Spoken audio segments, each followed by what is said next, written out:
Se tem uma coisa que podemos aprender com Boku no Hero é: nunca se esqueça dos personagens.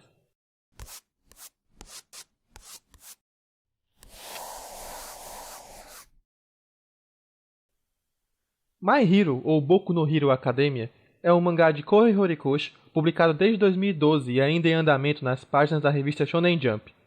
Ele conta a história de uma sociedade onde a maioria dos seres humanos conseguiu despertar superpoderes e assim os papéis de vilões e heróis dos quadrinhos se tornaram possíveis.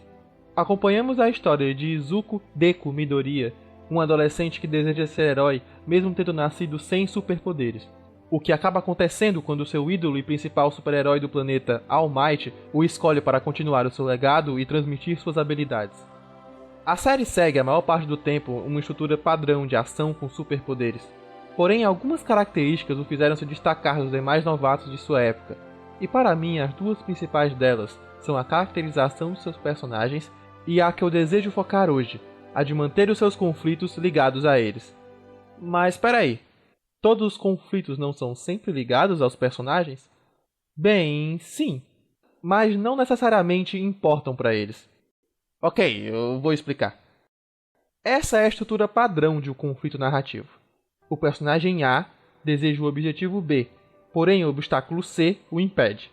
Existem várias maneiras de se trabalhar com esse esquema, porém uma coisa que é sempre necessária é que a falha dos personagens nesse conflito tenha um preço.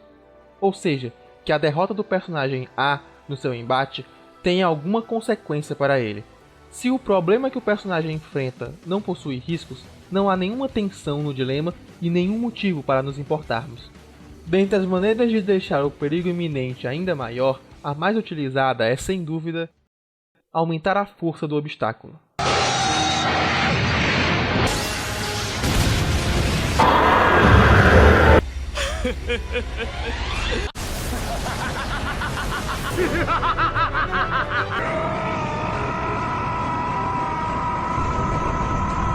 Porém, esse tipo de recurso pode acabar se tornando falho e vazio se os conflitos individuais dos personagens também não forem aumentados da mesma maneira.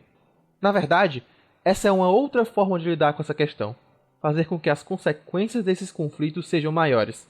E isso se consegue justamente criando conflitos que sejam pessoais.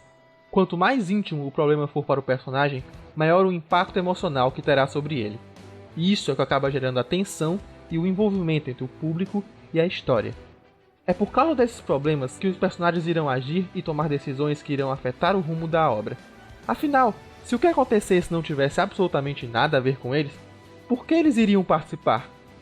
O desafio de qualquer autor é alinhar os conflitos gerais de seu enredo com os particulares de seus personagens. E é nesse ponto que muitas obras de Battle Shonen acabam perdendo o caminho, construindo conflitos que não têm nenhuma relação significativa com seus personagens e anulando o risco de suas consequências, o que acaba eliminando a tensão e impedindo o nosso engajamento. Boku no Hero entende esse problema e trata de sempre conectar os conflitos de seu plot com algum dilema particular daqueles que estão nele. Enquanto vários shonens de ação tentam se sustentar pela grandiosidade de seus poderes e megalomania de seu plot, a obra de Horikoshi entende que uma história só se conecta com seu público de acordo com o quanto ela se conecta com seus personagens.